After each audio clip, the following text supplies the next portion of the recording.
Welcome to our channel. Today we how to transfer flood insurance paperwork with FEMA resources step by step clearly. Start by gathering all necessary flood insurance paperwork. Ensure you have your policy number readily available. Visit the official FEMA website for accurate and updated resources. Navigate to the section specifically dedicated to flood insurance. Review the guidelines provided for transferring insurance paperwork. Download any forms required for the transfer process. Fill out the necessary forms with accurate information. Double-check all entered information for any possible errors.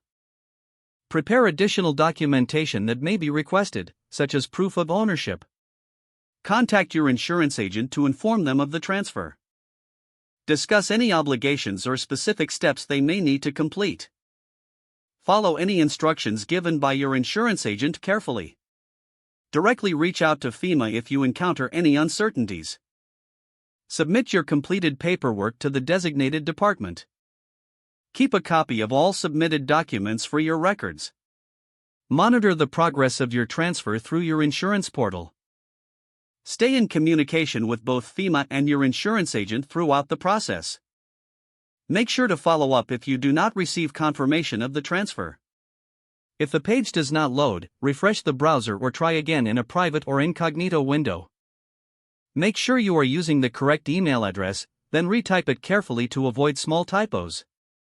If your password is not accepted, use the reset option and create a new strong password you can remember.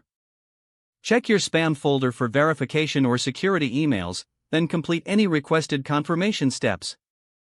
Enable two-factor authentication if available to improve account security and reduce unauthorized access risk.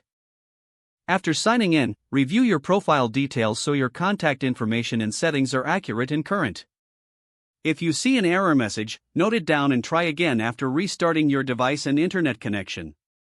Log out when you finish, especially on shared devices, to keep your account and payment information secure.